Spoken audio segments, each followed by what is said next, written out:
जय हिंद दोस्तों, आप सभी लोग कैसे हैं। आई होप कि आप सभी लोग बहुत ही अच्छे होंगे और बहुत ही अच्छे तरीके से आप अपनी पढ़ाई को कर रहे होंगे।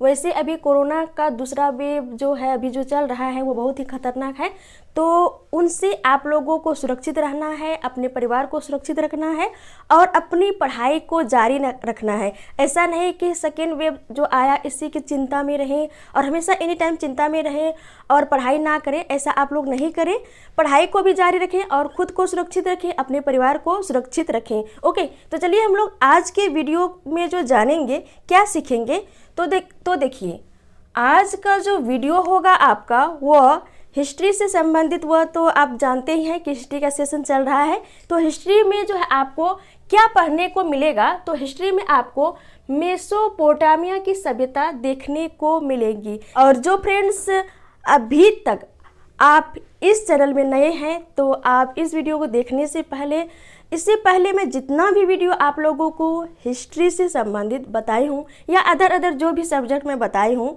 स्पेशली हिस्ट्री की मैं बात कर रही हूँ, तो उन वीडियो को आप लोग ज़रूर देखिए। उन सारे वीडियोस को देखिए, उसके बाद जो है इस क्लास में आए ताकि आपको समझने में आसानी होंगी।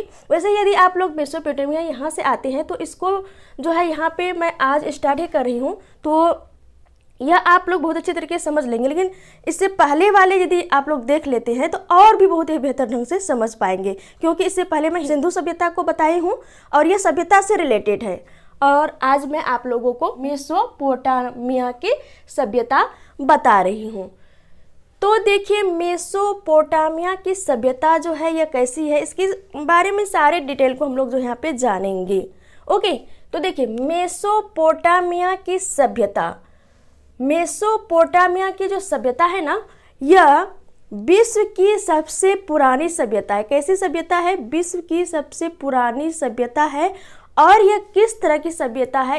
तो यह जो है ग्रामीण व शहरी दोनों है। देखिए मेसोपोटामिया की जो सभ्यता है यह एक संयुक्त सभ्यता है। यह 4 तरह की सभ्यताओं का क्या है? एक संयुक्त मिश्रित सभ्यता है। इसी कारण से जो है मेसोपोटामिया की सभ्यता के कुछ हिस्सों में आप लोगों को ग्रामीण सभ्यता देखने को मिलेंगी और कुछ हिस्सों में आप लोगों को शहरी सभ्यता देखने को मिलेगी।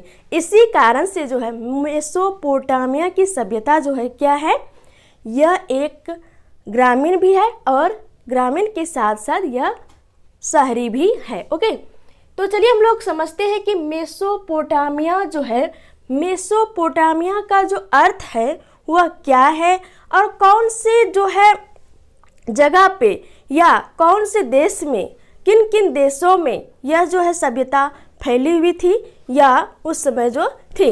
तो चलिए हम लोग सर्वप्रथम समझते हैं कि मेसोपोटामिया की सभ्यता जो है, मेसोपोटामिया का जो अर्थ होता है वह क्या होता है। तो देखिए मेसोपोटामिया की सभ्यता या मेसोपोटामिया का अर्थ, इसको जानने से पहले हम लोग यह समझते हैं कि यह जो सभ्यता थी तो वो कौन से कंट्री में थी, क्या एक से अधिक कंट्री में यह थी।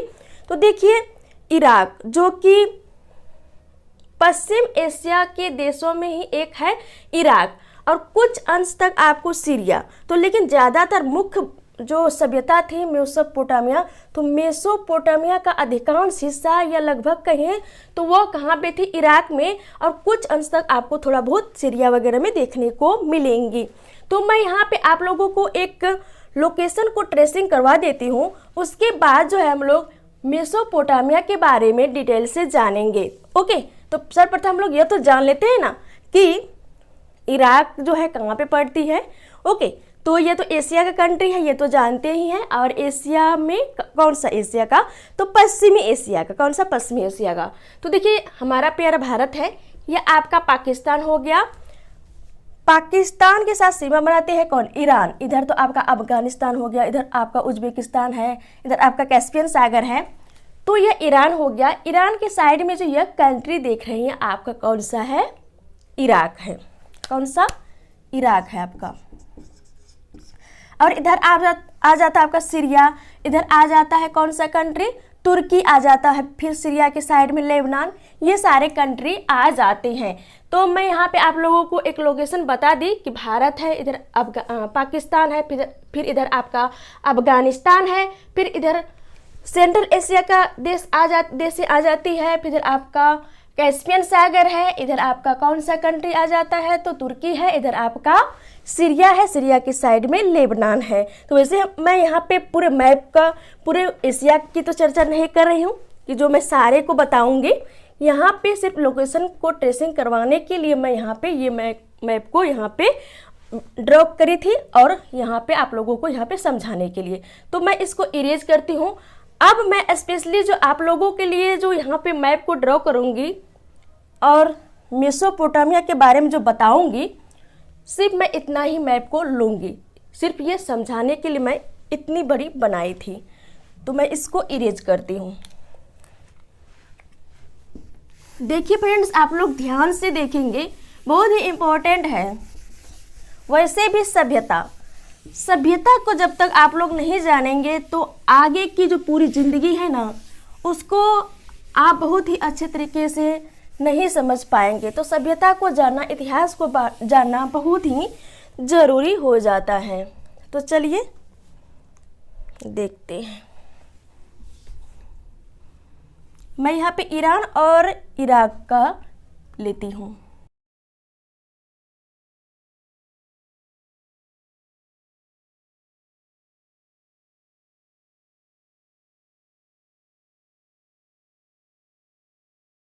ओके, ये हो गया आपका इराक। कौन सा कंट्री हो गया? इराक। इराक है आपका, यह आपका ईरान हो गया। चलिए अब बढ़ते हैं आगे। देखिए, मेसोपोटामिया का जो अर्थ होता है वह क्या होता है? तो देखिए, मेसो, मैं इसको विखंडित करती हूँ। मेसोपोटामिया,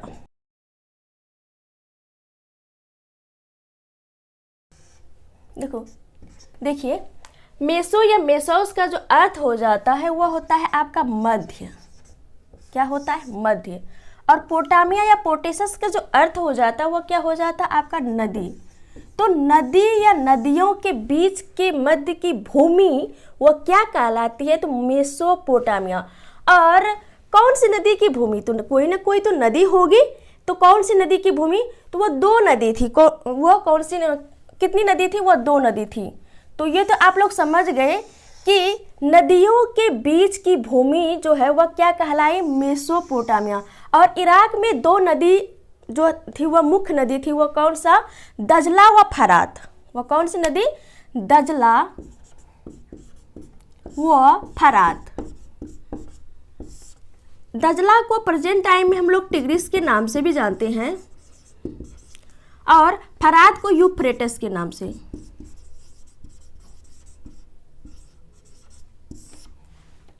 इसको टिग्रिस के नाम से, इसको यूफ्रेटस के नाम से जानते हैं। लेकिन उस समय, किस समय? जब मेसोपोटामिया की सभ्यता जो थी यह शुरुआत हुई थी। और चलिए हम लोग इसके समय या कालानुक्रम को देख लेते हैं कि कौन सी काल समय में यह थी। तो इसका जो काल समय जो माना जाता है 5000 ईसा पूर्व, क्योंकि यह सबसे पुरानी सभ्यता है, विश्व की सबसे पुरानी सभ्यता है। 5000 ईसा पूर्व से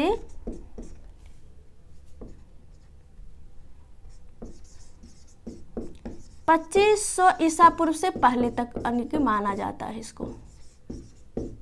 देखिए, कहीं कहीं पे आपको कोई बुक में जो है इस कभी कभी दे दिया जाता है कि कभी 6000 दे दिया जाएगा, कभी 7000 दे दिया जाएगा, इसको फिर इधर लेते आएगा, उसके बाद आपका हो जाएगा यहाँ पे 2600, 2700, इस तरह से आगे पीछे होते रहता है। तो उसको आप जो है वहाँ पे ऑप्शन के अकॉर्डिंग बैलेंस कर लेंगे। ओके, तो देखिए, दजला और फरात ये दो नदी कहाँ पे बहती थी? तो ये एक नदी जो है आपका फरात जो आती थी वह तुर्की से आती थी।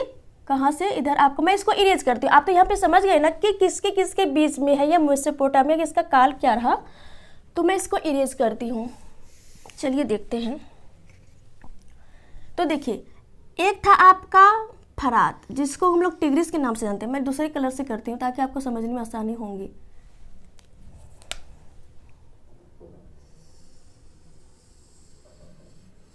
यह हो गया आपका कौन सा, फरात।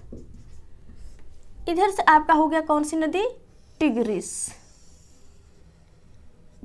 इधर आपका कौन सी खाड़ी में, इधर आपका फारस की खाड़ी हो जाता है, इधर आपका ओमान की खाड़ी, तो इतना वाला एरिया वो फारस की खाड़ी में आकर के गिर जाती है। तो यह हो गया आपका फरात, जिसको हम लोग यूफ्रेटस के नाम से जानते हैं। इधर आपका हो गया दजला, जिसको हम लोग टिग्रिस के नाम से जानते हैं, इसके नाम से, टिग्रिस के नाम से जानते हैं। तो इन दो नदियों के बीच की जो भूमि थी उसको हम लोग क्या कहते हैं, उसको जो हम लोग मेसोपोटामिया कहते हैं। इस जगह को मेसोपोटामिया कहा जाता था। और इधर आपका इराक सीरिया पड़ता है, इधर कुछ जो है आपका तुर्की पड़ता है, लेकिन मेन रूप से जो मेसोपोटामिया जो था यही वाला एरिया था। कुछ अंश तक आपका जो है सीरिया में आ जाता था। और हम लोग यहाँ पे वीडियो की स्टार्टिंग में हम लोग देखे थे कि यह एक ऐसी सभ्यता है, तो यह एक संयुक्त सभ्यता है। कैसी सभ्यता, आपका संयुक्त सभ्यता है। तो वो कौन कौन सी सभ्यता से मिलकर के जो है बनी है मेसोपोटामिया की सभ्यता। तो देखिए हम लोग यहाँ पे समझ गए कि मेसोपोटामिया का अर्थ क्या होता है, पोटेसस या पोटामिया का अर्थ हो गया नदी, मेसो का अर्थ हो गया मध्य, और ये दो नदियों के बीच दजला और फरात, जिसको हम लोग टिग्रिस के नाम जानते हैं अभी प्रेजेंट टाइम में, इसको हम लोग यूफ्रेटस के नाम से जानते हैं। तो हम लोग समझ गए। अब हम लोग आगे बढ़ते हैं, मैं इसको इरेज कर रही हूँ। चलिए देखते हैं अब क्या देख रहे हैं। तो देखते हैं कि मेसोपोटामिया की जो सभ्यता है वह 4 सभ्यता से मिलकर के बनी है। मेसोपोटामिया की सभ्यता,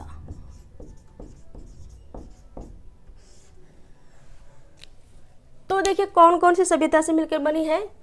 तो पहले आपकी सुमेरियन की सभ्यता, सुमेरियन की सभ्यता। दूसरा आपका है बेबीलोन की सभ्यता, या कहीं कहीं पर आपको बेबीलोनियन भी देखने को मिलेगा, तो इसमें आप लोगों को कंफ्यूजन नहीं होनी है। तो बेबीलोन की सभ्यता, बेबीलोन से आप लोगों को शायद कुछ याद आ रहा होगा। तो देखिए सुमेरियन की सभ्यता, इसमें भी कुछ राज छिपी हुई है, उसे हम लोग आगे वीडियो के बारे में डिस्कस करेंगे। बेबीलोन की सभ्यता, आगे है कौन सी सभ्यता, असीरिया की सभ्यता। आप सीरिया से असीरिया को याद रख सकते हैं, याद करने के लिए असीरिया की सभ्यता। आगे आपका कौन सा है, तो आगे आपका है, कहीं कहीं पर आपको कैलिसिया या कैट्रिया दोनों देखने को मिलेंगे। तो कैट्रिया की सभ्यता, तो कैलिसिया या कैट्रिया, तो इन दोनों आपको कंफ्यूज नहीं होना है, ये दोनों एक ही हैं। ओके, तो सुमेरियन की सभ्यता, बेबीलोन की सभ्यता, असीरिया की सभ्यता, कैट्रिया की सभ्यता, इन चारों से मिलकर जो है कौन सा सभ्यता बना है, यह आपका मेसोपोटामिया की सभ्यता बनी हुई है। और जो है ये चारों जो सभ्यता है, तो सुमेरियन की सभ्यता, देखिए सुमेरियन की जो सभ्यता थी ना, ये सबसे दक्षिणतम भाग में था। यदि हम लोग इराक की बात करें तो मैं इसको देखिए इस नदी को इधर लेते आई हूँ, यदि ऐसे करके आती तो सबसे दक्षिण इस हिस्सा कौन सा हो जाएगा, यह मेसोपोटामिया है। तो मेसोपोटामिया का सबसे दक्षिण एरिया कौन सा हो जाएगा, ये वाला एरिया। तो इस वाले एरिया में जो है कौन सी सभ्यता विकसित थी, सुमेरियन की सभ्यता विकसित थी। इस वाले एरिया में इधर आपका सुमेरियन, इसके इस साइड में इधर जो था आपका बेबीलोन था,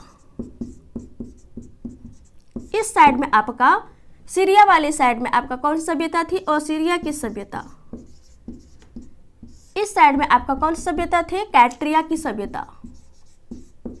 तो आप लोग यहाँ पे लोकेशन को भी देख लेते हैं। दक्षिणतम साइड में मेसोपोटामिया की दक्षिणतम साइड में सुमेरियन की सभ्यता, फिर उससे ऊपर बीच वाले कहे तो बेबीलोन की सभ्यता, इस साइड में असीरिया की सभ्यता, इस साइड में कैट्रिया की सभ्यता। देखिए इन सारे सभ्यता की क्या सेम टू सेम खासियत थी कि कुछ डिफरेंट खासियत थी। तो देखिए क्या होता है ना कि जैसे हम लोग सिंधु की सभ्यता के बारे में पढ़े थे, तो वहाँ पे ज़्यादातर जो उसकी विशेषताएं, जो खुदाई के अवशेष मिले हैं, तो उसके जो अवशेष मिले तो ज़्यादातर वहाँ पे जो रहन सहन वगैरह जो भी थी तो वे सारे सेम देखने को मिले थे लगभग में, लेकिन कुछ कुछ ही पॉइंट था, कुछ कुछ ही खासियत थी जो कि क्या थे, डिफरेंट थी। तो इसी तरह से आपको जो है यहाँ पे वैसे ही देखने को मिलेंगे जो ज़्यादातर यहाँ की जो विशेषताएँ होंगी इन सभ्यता की वे सारे लगभग सेम ही होंगे, कुछ कुछ थोड़ा बहुत डिफरेंट देखने को मिलेंगे। ओके, तो देखिए सुमेरियन की जो सभ्यता है यह कैसी सभ्यता थी, तो यह एक शहरी सभ्यता थी। कैसी सभ्यता थी, यह एक आपका जो हो जाएगा शहरी सभ्यता थी। यह आपका है ग्रामीण, यह भी आपका है ग्रामीण, यह भी आपका है ग्रामीण। तो एक तरह से हम लोग कह सकते हैं कि सुमेरियन को छोड़कर जितने भी इधर तीन जो सभ्यताएं हैं, बेबीलोन, असीरिया, कैक्ट्रिया, ये कैसी किस तरह की थी, ये ग्रामीण। तो इस तरह से हम लोग कह सकते हैं कि मेसोपोटामिया की जो सभ्यता थी वह कैसी थी, ग्रामीण थी, और कुछ अंश जो है वह शहरी थी। और वह कौन सी सभ्यता थी, कौन सा इसका जो भाग था वह शहरी थी, तो वह सुमेरियन की सभ्यता। देखिए सिंधु सभ्यता जो है, सिंधु सभ्यता की जो उद्भव हुआ, प्रादुर्भाव हुआ, जो उद्भव हुआ, तो वहाँ पे जो लोग गए निवास करने के लिए तो कहीं ना कहीं से तो आए होंगे। ओके, कहीं तो कहीं से आए होंगे।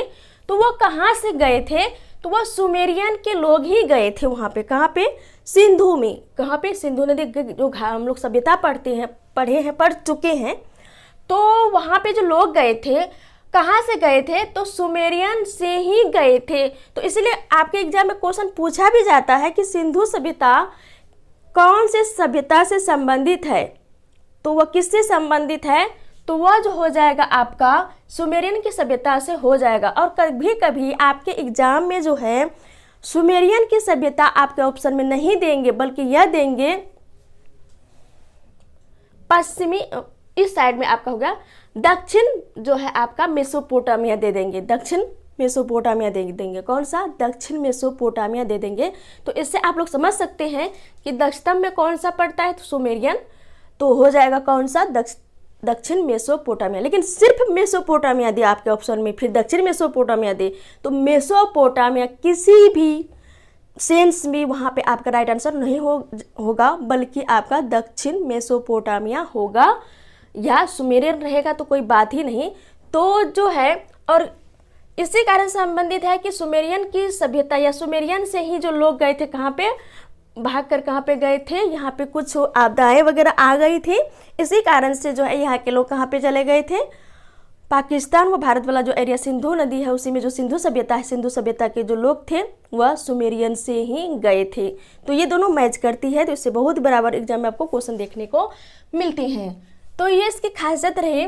और बेबीलोन की सभ्यता, देखिए बेबीलोन की सभ्यता किस तरह की है, तो ग्रामीण सभ्यता है या बीच में पड़ती है। और बेबीलोन से संबंधित हम लोग यहाँ पे क्या समझ सकते हैं, तो देखिए बेबीलोन से आप लोगों को कुछ याद आ रहा होगा कि झूलता हुआ बगीचा, तो वह कहाँ पे है, तो आपका हो जाएगा बेबीलोन में। तो इस तरह से एक क्वेश्चन यहाँ पे अराइज होता है, मुझे एग्जैक्ट ध्यान में नहीं आ रही है, तो वह कहाँ पे है आपका बेबीलोन में। और बेबीलोन से आप लोगों को कुछ याद आ रहा होगा कि सिकंदर के बारे में, किसके बारे में, सिकंदर के बारे में। सिकंदर जैसा कि आप लोग जानते ही होंगे और बहुत सारे फ्रेंड नहीं भी जानते होंगे, तो सिकंदर जो थे वह यूनानी थे। और यूनान किधर पड़ता है, तो इस साइड, इस वाले एरिया में पड़ता है। जो ग्रीस अभी मेन पार्ट जो यूनान का बच गया है वह आपका हो जाएगा ग्रीस, जिसको एथेंस के नाम से जानते हैं। तो देखिए ग्रीस, तो सिकंदर जो थे यूनानी थे, और जब उधर से वो जीतते एरिया विस्तार के साथ जीतते उधर से आए, तो जो है यह जो है कौन, सिकंदर जो है मेसोपोटामिया की जो सभ्यता है, तो वह बेबीलोन वाला जो एरिया था तो उसको जीत गए। देखिए हम लोगों ने अभी क्या पढ़ा कुछ देर पहले कि मेसोपोटामिया की जो सभ्यता है, तो इसका जो कालक्रम माना जाता है कब से लेकर के कब तक माना जाता है, तो 5000 से लेकर 5000 ईसा पूर्व से लेकर के 2500 से पहले। देखिए चार सभ्यता हुई, चारों सभ्यता का मिश्रित रूप है, तो ऐसा नहीं है कि 2500 ईसा पूर्व से पहले ही सारे ख़त्म हो गए, नहीं, कुछ कुछ पार्ट तो ख़त्म हुए थे, लेकिन कुछ कुछ पार्ट जो देखिएगा तो वो जो शताब्दी की स्टार्टिंग से कुछ समय पहले जो है ख़त्म हुई, जैसे कि बेबीलोन, सुमेरियन हो गया, कैट्रिया, असीरिया, ये सारे जो है कुछ न कुछ पार्ट बचे हुए थे। और शताब्दी की स्टार्टिंग से जो है कुछ समय पहले, शताब्दी के स्टार्टिंग से कुछ समय पहले जो है ये सारे जो है क्या हुए थे, यहाँ पे इसका जो सत्यानाश वगैरह यहाँ पे जो है ये सारे चौपट हो गए थे। जैसे बेबीलोन की मैं बात करूँ तो देखिए सिकंदर बेबीलोन में कब आए थे, 331 ईसा पूर्व में। तो देखिए कितना, हाँ मतलब ईसा मसीह के जन्म के कम ही तो ईसा पूर्व में है, लेकिन यदि हम लोग 2500 की बात करें तो बहुत ज़्यादा हो जाती है। लेकिन ईसा मसीह के जन्म को 0 मानते हैं, तो इसलिए मैं इससे पहले वाले वीडियो आप लोगों को बता चुकी हूँ, यहाँ पे डिटेल से मैं चर्चा नहीं करूँगी। तो ईसा मसीह के जन्म से कितना साल पहले, 331 साल ही पहले, लेकिन 2500 साल बहुत पहले हो जाता है। तो देखिए बेबीलोन में जो कब्जा किया था, कब किया था, 331 ईसा पूर्व में सिकंदर ने आकर के बेबीलोन में कब्जा कर लिया था। उसके बाद जो मेसोपोटामिया का जो पार्ट जो था बेबीलोन, वह यहाँ पे क्या किया था, जो बेबीलोन की जो अपनी सभ्यता थी, जो कि मेसोपोटामिया की सभ्यता थी, उसको वह समाप्त हो गई। यहाँ पे जो है सिकंदर के अनुसार जो यहाँ पे चलने लगा था। ओके, उसके बाद जो है सिकंदर जो इधर फिर आकर के भारत में आक्रमण किया, उसके बाद व्यास नदी पार नहीं कर पाए, फिर रिटर्निंग हो गए वे लोग अपने सैनिकों के साथ। तो फिर आकर के बेबीलोन में उसकी क्या हो गई थी, मृत्यु हो गई थी। और यहाँ पे उसके घोड़ों को भी, घोड़ा, हाँ घोड़ों नहीं होगा, घोड़ा उसके पास तो उसका तो पर्सनल एक ही घोड़ा होगा, तो और भी बहुत सारे घोड़े होंगे, लेकिन जो उसका जो चहेता घोड़ा था उसका नाम था बुकेफराल। कौन सा घोड़ा नाम था, बुकेफराल। तो देखिए सिकंदर की जो मृत्यु हुई तो उसके शोक में जो है उसकी जो घोड़ा थी बुकेफराल, उसका नाम क्या था, बुकेफराल, तो उसकी भी मृत्यु हो गई थी दुखी के कारण, क्योंकि उसका मालिक का देहांत हो गया था, मालिक का, उसके शोक में उसकी भी मृत्यु हो गई थी। जैसे कि आपका कुत्ता हो गया, उसके बाद आपका घोड़ा हो गया, ये सारे जो होते हैं ये अपने मालिकों के बहुत ही जो है उसके प्रति ईमानदार होते हैं। यदि उसको किसी भी तरह से उसकी देहांत हो जाती है या किसी भी तरह से उसको मतलब किसी भी प्रकार का कष्ट होता है, तो उसका महसूस जो है कुत्ता, उसके बाद घोड़ा वगैरह हो, ये सारे पालतू जो होते हैं ये बहुत अच्छे तरीके से महसूस करते हैं और खुद स्वयं दुखी होते हैं। तो सिकंदर की मृत्यु जो हुई तो उसके शोक में उसके घोड़ा बुकेफराल की भी मृत्यु हो गई थी। तो इसको भी आप लोग ध्यान में रखेंगे बेबीलोन से संबंधित। तो इस बेबीलोन की सभ्यता के बारे में हम लोग देखें कि ग्रामीण थी, उसके बाद कब जो है ये चौपट हो गई, तो यह जो है जब सिकंदर आकर के यहाँ पे कब्जा कर लिए थे तब जाकर ये चौपट हो गई थी। असीरिया की सभ्यता इस वाले एरिया में है, ये भी ग्रामीण है, इसके बारे में समझे। और कैट्रिया की सभ्यता ये भी ग्रामीण है, ये इस वाले एरिया में, इसको हम लोग समझे। अब हम लोग होली पूर्ण रूपेण मेसोपोटामिया की सभ्यता की क्या क्या खासियत थी उसके बारे में हम लोग जानते हैं, क्योंकि इसके पार्ट के बारे में तो हम लोग यहाँ पे समझ ही चुके हैं। मैं इसको इरेज करती हूँ, आप लोग चाहें तो इसका स्क्रीनशॉट ले सकते हैं। मेसोपोटामिया की सभ्यता, देखिए मेसोपोटामिया की जो खुदाई की गई थी वह कब प्रारंभ की गई थी, 1840 ईस्वी में। सभ्यता की पहली बार जो खुदाई की गई थी 1921 ईस्वी में दयाराम साहनी ने किए थे।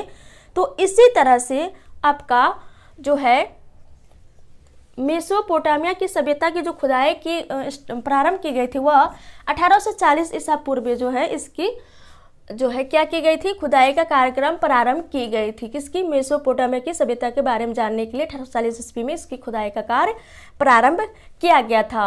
और इससे जो अवशेष मिले तो इससे जो है ये सारी बातें तो ज्ञात हुई ही, और इसके साथ ही साथ इसकी खासियत के बारे में क्या ज्ञात हुई, तो इसके बारे में चलिए हम लोग जानते हैं कि इसके बारे में क्या जानेंगे। तो यहाँ से क्या क्या जो है अवशेष मिले हैं, तो देखिए कल्प परिवार हो गया, सॉरी एकल परिवार नहीं, संयुक्त परिवार।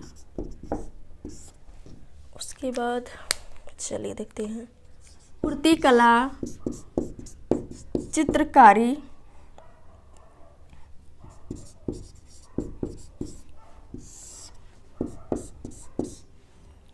उसके बाद बेस 60 सिस्टम, आगे हम लोग समझेंगे, मैं यहाँ पे पहले लिख देती हूँ, उसके बाद समझा दूँगी। ओके, और कालगणना गणित, चलिए इतना के बारे में पहले समझते हैं। देखिए मेसोपोटामिया की खुदाई के दरमियान क्या क्या मिला कि वहाँ के लोग जो थे वे संयुक्त परिवार के रूप में रहना ज़्यादा पसंद करते थे। किसमें? संयुक्त परिवार में। और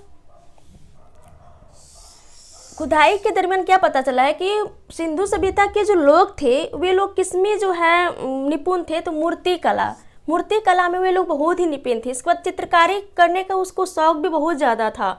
उसके बाद बेस्ट 60 सिस्टम, उसके बाद आपका है काल गणना व गणित, इन दोनों को पहले समझते हैं। देखिए बेस्ट 60 सिस्टम, काल गणना व गणित। देखिए गणित में वो लोग बहुत ही निपुण थे।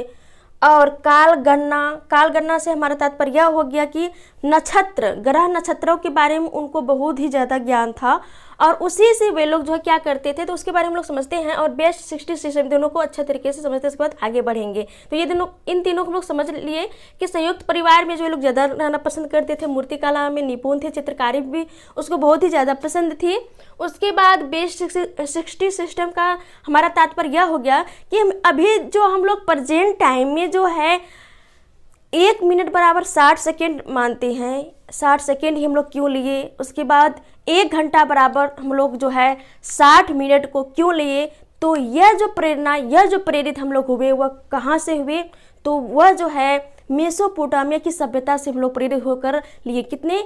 1 मिनट बराबर 60 सेकेंड और 1 घंटा बराबर 60 मिनट जो लिए हम लोग, यह कहाँ से प्रेरित हुए, तो यह जो है हम लोग मेसोपोटामिया की सभ्यता से लिए। और सर्वप्रथम जो है देखिए मेसोपोटामिया की जो, यह तो रही मेसोपोटामिया की बातें, यहाँ से हम लोग प्रेरणा लिए। तो सर्वप्रथम किसने लिया था, तो सिकंदर का जो वारिस था, तो उन्होंने सर्वप्रथम इसको अपनाया। उसके बाद वहाँ से जो है रोम वालों ने अपनाया, रोम वालों के बाद तो यूरोपियन ने अपनाया। देखिए कहाँ से कहाँ तक आया।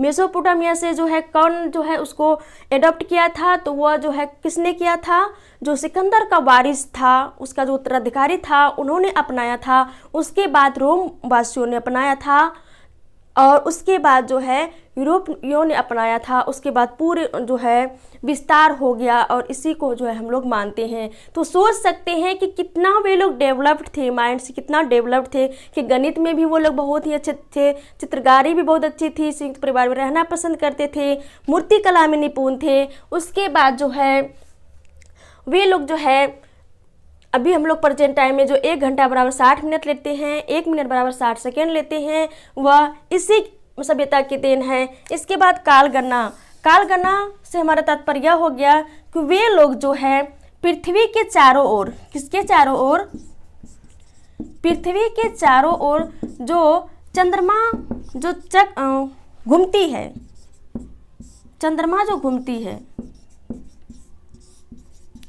तो पृथ्वी के चारों ओर चंद्रमा जो घूमती है और यह जो है लगभग 1 महीने में जो है क्या करती है, अपने पूरा चक्कर लगा लेती है। तो पृथ्वी के चारों ओर जो चंद्रमा घूमती है, तो इसी के अनुसार इन लोगों ने क्या तय किया कि 1 महीने में कितने दिन होंगे, तो 30 दिन होंगे। तो इसी के अनुसार, किसके अनुसार, जब जो पृथ्वी के चारों ओर जो चंद्रमा घूमती है, तो इसी के आधार पर वो लोग जो क्या किया कि 1 महीने में कितने, नहीं पहले हम लोग पहले स्टार्टिंग से करते हैं।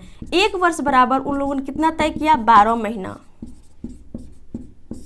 1 महीने बराबर उन लोगों ने कितना तय किया, 30 दिन। इसी में थोड़ा जो 28 दिन, उसके बाद 29 दिन होता है वो भी, तो 30 दिन। उसके बाद 1 महीने बराबर कितना उन लोगों ने तय किया, 4 हफ्ता, 4 हफ्ते। और 1 दिन बराबर उन लोगों ने कितना तय किया, 24 घंटे। और बेस 60 सिस्टम में हम लोग यहाँ पे देखे थे 1 मिनट बराबर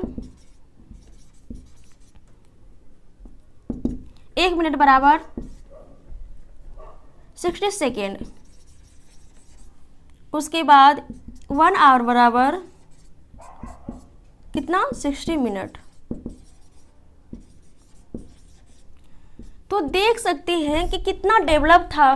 पृथ्वी के चारों ओर जो चंद्रमा घूमती थे, तो उसी के अनुसार उन लोगों ने तय किया कि 1 वर्ष में कितने महीने होंगे, तो 12 महीने। एक महीने में 30 दिन होंगे, उसी में थोड़ा बहुत आगे पीछे हो सकता है, 31वां दिन या 29वां दिन या 28वां दिन। एक महीने में 4 हफ्ते होंगे, एक दिन में 24 घंटे होंगे और 1 मिनट में 60 सेकेंड होंगे। उसके बाद 1 घंटा में 60 मिनट होंगे। तो सोच सकते हैं कि कितना डेवलप था, कितना माइंड उन लोगों का डेवलप था, जिसको कि आज भी हम लोग जो है क्या करे हैं, उसी को एडॉप्ट किए हैं, उसी के आधार पे हम लोग चल रहे हैं, उसी को हम लोग जो है काल गणना माने हैं, उसी को हम लोग जो है उसी समय को हम लोग माने हैं। और इन सारे को सर्वप्रथम जो एडॉप्ट किया था मेसोपोटामिया की सभ्यता से, तो जो सिकंदर का जो वारिस था, पहला उत्तराधिकारी जो था, उन्होंने एडॉप्ट किया। उसके बाद रोमवासियों ने एडॉप्ट किया, फिर यूरोपवासियों ने, फिर हम लोगों ने, सभी ने इसी को एडॉप्ट किया। तो यह जो प्रेरणा, यह जो हम लोगों को मिली, कहाँ से मिली? तो यह मेसोपोटामिया से ही हम लोगों को मिली। ओके, तो बहुत मोस्ट इम्पोर्टेंट है, आप इसको बहुत ही अच्छे तरीके से बारीकी से ध्यान में रखेंगे। वैसे ये सारे इम्पोर्टेंट हैं। आगे बढ़ती हैं, आगे हम लोग बात करते हैं कि देखिए, इससे पहले देखा जाए तो प्राग इतिहास था। प्राग ऐतिहासिक के बाद जो है सर्वप्रथम यही सभ्यता आई। कौन सी सभ्यता विकसित हुई? तो मेसोपोटामिया की सभ्यता विकसित हुई। तो कृषि कार्य जो प्रारंभ हुए होंगे, कहाँ पे हुए होंगे? वह जो आपका मेसोपोटामिया में ही हुआ होगा। तो कृषि कार्य जो प्रारंभ हुआ, तो वैसे ईरान में माने जाते हैं, ईरान में जो मिली, उसके बाद मेहरगढ़ में जो है सर्वप्रथम कृषि कार्य वहाँ पे देखने को मिले थे। लेकिन यहाँ पर भी मेसोपोटामिया की सभ्यता में भी जो है क्या मिली थी? वो तो हो गया आपके सिंधु सभ्यता के बारे में कि मेहरगढ़ में मिली थी। लेकिन मेसोपोटामिया में जो इसका भी स्रोत जो था वह क्या था? कृषि ही था यहाँ पे। तो इससे पहली है सिंधु सभ्यता से, यह पहली सभ्यता है। तो यहाँ पे जो है प्राग इतिहास के बाद सर्वप्रथम जो है लोग जो है कृषि कार्य करना, पशुपालन कार्य करना, ये सारे जो सीखे थे, यहाँ पे सीखे थे। कहाँ पे? मेसोपोटामिया की सभ्यता में सीखे थे। तो इसको भी जो है आप लोग क्या करेंगे? ध्यान में रखेंगे। तो वे लोग क्या क्या अनाज जो थे, तो देखिए अनाज में गेहूँ, जौ, मांस, वे लोग सुगर का मांस, उसके बाद मछली खाना पसंद करते थे। और देवी देवता की भी वो लोग क्या करते थे? पूजा करते थे। बड़े बड़े इमारत बना देते थे और वे लोग पूजा करते थे इसकी। और बहुत सारे मंदिरों में देखा गया है कि वे लोग जो है मछली को जो है एक प्रसाद के रूप में देवी देवताओं को चढ़ाना पसंद करते थे, प्रसाद के रूप में। और यह जो अवशेषों से पता चला है कि जहाँ पे जो मंदिर वगैरह होते थे, तो मंदिरों के जो आगे जहाँ पे देवी देवताओं की मूर्ति होती थी, उसके नीचे जो है बहुत ज़्यादा मात्रा में मछलियों के अवशेष, मछली के जो हड्डी वगैरह होते हैं उसके अवशेष देखने को मिले हैं। तो उससे पता चला कि जो यहाँ के लोग जो थे प्रसाद के रूप में मछलियों को चढ़ाना पसंद करते थे और खाना भी वे लोग बहुत पसंद करते थे। उसके साथ ही साथ सुअर के मांस, गेहूं, जो ये सारे जो अनाज होते थे उसको भी जो है लोग क्या करते थे? खाते थे। उसके बाद उसका जो मुख्य व्यवसाय था वह कृषि था। और कृषि का जो ही क्या करते थे? वे लोग व्यापार करते थे। इसके साथ ही साथ जो है ऐसा नहीं सिर्फ कृषि तो मेन था ही, कृषि तो मेन था ही। तो उस समय आपका जो है तांबा तो था, तांबा जो पहली धातु थी तांबा। उसके बाद आपका हो गया क्या? तो उसके बाद आपका हो गया कांसा, तांबा, सोना, चांदी, ये सारे का भी जो है वे लोग व्यापार करते थे। और वहाँ पे एक जो है व्यापारिक स्थल, सिंधु सभ्यता की मेन व्यापारिक स्थल की बात करें तो वह आपका है मारी। मारी जो है व्यापारिक स्थल है। वहाँ से जो है कहाँ कहाँ पे? तो मारी से देखिए, सिंधु सभ्यता की एक जगह थी मारी। मारी से ही जो है यह आपका तो हो गया इराक। इराक से इस साइड में आपका आ जाता है सीरिया। इधर आपका आ जाता है कौन सा? तुर्की। इधर आ जाता है आपका लेबनान। लेबनान छोटा सा कंट्री है। चलिए, तो यहाँ से वे लोग जो क्या करते थे? सीरिया भी करते थे व्यापार, तुर्की भी करते थे, लेबनान, ये तीनों जगह जो है व्यापार के साक्ष्य जो है वहाँ से अवशेष के माध्यम से मिले हैं कि इराक के लोग जो है मारी एक व्यापारिक स्थल, सीरिया का या मेसोपोटामिया का जो सबसे बड़ा व्यापारिक स्थल था वह कौन सा था? मारी था। तो मारी से वे लोग जो है सीरिया, लेबनान, तुर्की, वहाँ पे वे व्यापार करते थे। और किसके किसके व्यापार करते थे? तो कृषि का था ही, उसके साथ साथ तांबा का, कांसा का हो गया, और आपका होगा चांदी व सोना वगैरह का, ये सारे का व्यापार देखने को मिले हैं अवशेष के माध्यम से। ओके, अब ये लोग मूर्ति कला में जो निपुण थे, किसका ज़्यादातर जो है मूर्ति वगैरह देखने को मिले हैं? तो ज़्यादातर जो है आपको कासा के उसका कुछ अंश तक जो है मिट्टी के भी देखे गए हैं। मिट्टी का कैसे, पका करके, टेराकोटा का। तो ये हो गया। और वे लोग जो है मुहर जो कुछ भी संदेश वगैरह लिखते थे तो वो किस में लिखते थे, तो देखिए पत्थर नहीं, मिट्टी का। किसका? मिट्टी का। तो मैं उसको भी बहुत अच्छे तरीके से लोगों को बताती हूँ। देखिए वे लोग मिट्टी का एक तरह से बिस्किट वगैरह, जैसे कि देखिएगा कि अभी प्रेजेंट टाइम में आप लोग इस तरह से देखें कि जैसे सोना 24 कैरेट का जो सोना होता है तो सोना का बिस्किट रहता है, आप लोग देखे ही होंगे। जैसे कि रियल में यदि नहीं, बहुत सारे तो कैंडिडेट्स देखे होंगे, बहुत सारे यदि नहीं देखे हैं तो जैसे देखिए ऑनलाइन का ज़माना है तो यूट्यूब खोलिएगा तो बिस्किट देखिएगा ना 24 कैरेट का, तो ऐसे चौखुट टाइप का बिस्किट बना हुआ रहता है, ऐसे करके रहता है। तो इसी तरह से वे लोग क्या करते थे, मिट्टी को लेपित करके, मिट्टी को जो है एक जगह इकट्ठा करते थे, इस साँचा में लोग क्या करते थे, ढालते थे। मतलब ऐसे करके गीला करके ऐसे बनाते थे। ऐसे बना के उसको बहुत ही अच्छे तरीके से उसको समतल करते थे, हाथ से सबको समतल करते थे। लेकिन गीला में ही समतल करने के बाद वे लोग क्या करते थे कि जो भी उसको लिखना हो, जो भी चीज़ उसको लिखना हो, गीला में ही उन लोग क्या करते थे, लिख देते थे। गीला में ही वे लोग लिख देते थे। गीला में वे लोग क्या करते थे, जो भी कुछ लिखना हो, यदि मुहर ही उसको लेना हो, मुहर ही करना हो, तो वे मुहर या कुछ भी लिखना हो, वे लोग क्या करते थे, लिख देते थे। लिखने के पश्चात तब उसको क्या करते थे, सुखाते थे। सुखाते थे। और यही चीज़ें यदि चलिए व्यापार ही करना है तो व्यापार में यही बिस्किट वगैरह जो है उसका एक ट्रांजैक्शन का कार्य करता था। कौन? यही मिट्टी का बिस्किट। किसका? मिट्टी का बिस्किट। तो इसको भी आप लोग ध्यान में रखेंगे। ओके। और देखिए मारी एक व्यापारिक स्थल था। यह तो औरों की अपेक्षा जो है ज़्यादा तो विकसित होगा ही, क्योंकि व्यापारिक स्थल ज़्यादा विकसित होता ही है। तो मारी में जो देखे गए तो वहाँ पे जो विकसित थी, तो वहाँ के जो भवन वगैरह जो देखे गए हैं तो उसका जो एक तरह से बनावट था वो बहुत ही शानदार था। कैसा था? बहुत ही शानदार था। और वहाँ पे लोग जो रहते थे बहुत ही अमीर वगैरह लोग रहते थे, क्योंकि ज़्यादातर व्यापारी होते थे और व्यापारी जो करते थे बहुत ही बड़े बड़े बिजनेसमैन वगैरह होते थे। तो उन लोगों का एक तरह से महल था। तो इतना हम लोग समझ लिए। अब चलिए कि वो जो महल का जो एक स्ट्रक्चर था वो कैसा था उसके बारे में देखते हैं।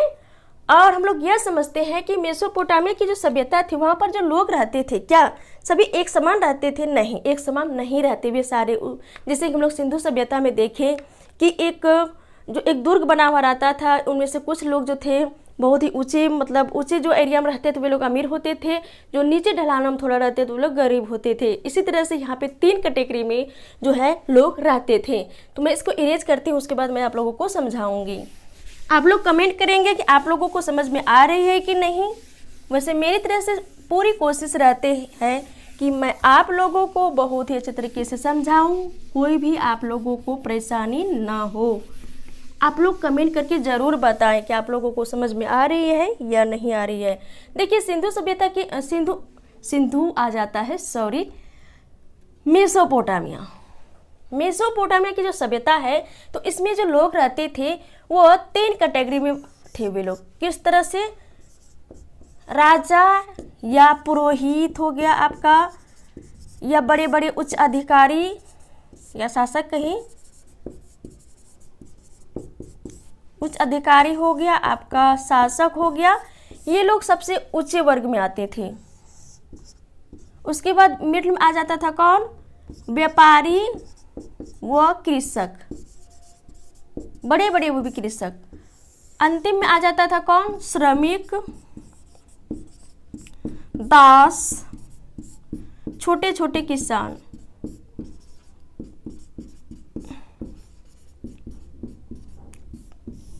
इन 3 कैटेगरी में वे लोग क्या करते थे, रहते थे। उन लोगों का रहने का तरीका, खाने पीने का तरीका, ये सारे इसी आधार पर बटे हुए थे। जो सबसे ऊंचे में रहते थे, सबसे ऊंचे में ये लोग रहते थे, फिर मिडिल में ये लोग रहते थे, फिर नीचे वाले एरिया में ये लोग रहते थे। उसी तरह से हर दृष्टिकोण से देखें, चाहे उसके रहने का तरीका, पहनावा ओढ़ावा का तरीका, उसके बाद बसने जहाँ पे घर बना हुआ है, क्योंकि नदी घाटी में ही तो है। क्या कहते हैं, मेसोपोटामिया की सभ्यता कहाँ थी, यहाँ पे थी, 2 नदियों के बीच थी। तो उन लोगों का रहने का जो एक एरिया फिक्स एरिया वगैरह था, तो ऊंचे ऊंचे एरिया में इन लोग रहते थे, फिर उसके मिडल वाले एरिया में ये लोग रहते थे, फिर उसके नीचे ये लोग रहते थे। तो ये तीनों वर्गों में क्या थे, वे लोग विभाजित थे। इसी आधार पे वे लोग क्या करते थे, रहते थे। ओके,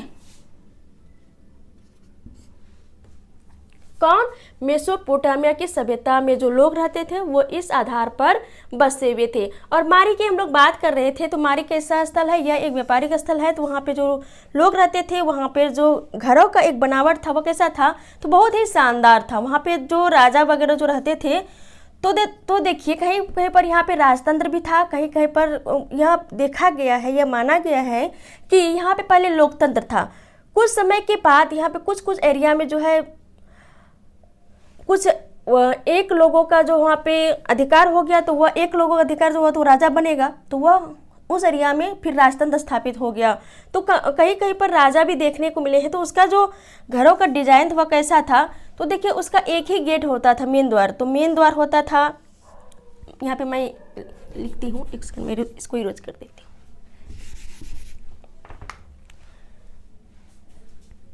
एक आपका मेन द्वार हो जाता था, ये प्रवेश द्वार है, प्रवेश द्वार होता था। उसके बाद एक गेट इधर, ये गेट मानते हैं। फिर अंदर जाने के बाद फिर एक गेट यहाँ पे हो जाता, दूसरा गेट हो जाता था। फिर जाने के बाद यह बाहरी आंगन होता था, एक आपका एक दूसरा गेट हो गया। दूसरा गेट के अंदर जाने के बाद यह आपका बाहरी आंगन होता था। बाहरी आंगन में क्या होता था, किसी और सभागार होता था। क्या होता, सभागार, जहाँ पर राजा क्या करते थे, सभाएं करते थे। उसके बाद फिर इधर से अंदर भीतरी आंगन जाने वाला एरिया होता था। कहाँ पे, भीतरी आंगन। यह तो हो गया आपका बाहरी आंगन। बाहरी आंगन में ही सभागार होता था और इसी से भीतरी आंगन को एंट्री करने के लिए होता था। मैं इसको इरेज करती हूँ, यह भीतरी आंगन हो गया। फिर इधर जो होता था, क्या होता था, सिंहासन कक्ष होता था।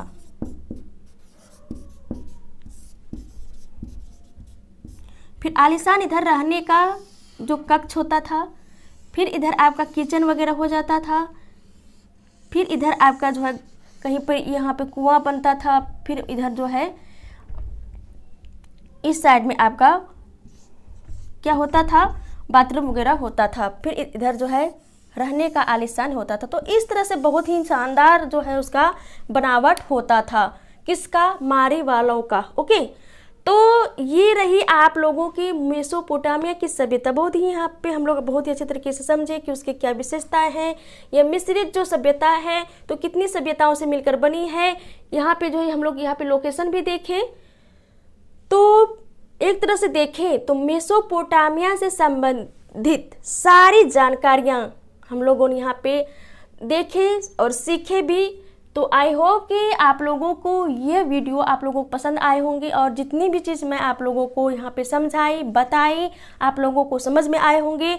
और यदि आप लोगों को किसी भी तरह की कन्फ्यूजन लगती है और आप लोगों को ये वीडियो अच्छी लगती है तो आप लोग कमेंट करें, इस वीडियो को लाइक करें और ज़्यादा से ज़्यादा फ्रेंड्स के पास इसको शेयर करें ताकि वे फ्रेंड्स भी इसका लाभ ले सकें। और अभी तक आप इस फैमिली में नए सदस्य हैं तो इस वीडियो का लाभ लेने के लिए, आगे आने वाले वीडियो का लाभ लेने के लिए, इस चैनल से संबंधित जितने भी वीडियो हैं उसका लाभ लेने के लिए इस चैनल को आप लोग ज़रूर सब्सक्राइब करें। और आप लोग अभी जो कोरोना का सेकेंड वेव आया है इससे बचें और अपने परिवार को भी बचाएं, लेकिन अपनी पढ़ाई को कंटिन्यूसली रखें, क्योंकि जब तक नहीं रखेंगे अपनी पढ़ाई को जारी तब तक जो है सक्सेस होना बहुत ही दिक्कत वाली बात हो जाएंगी। ओके, क्योंकि आप जो है अपने पढ़ाई को स्किप कर देंगे, लेकिन पूरी दुनिया में यदि इंडिया में, बिहार में पढ़ने वाले कितने लोग हैं तो उसके अपेक्षा आप पीछे रह जाएंगे। तो इसी कारण से आप अपनी पढ़ाई को जारी रखें। तो चलिए फिर मिलते हैं आपके नेक्स्ट वीडियो में, तब तक के लिए जय हिंद, जय भारत।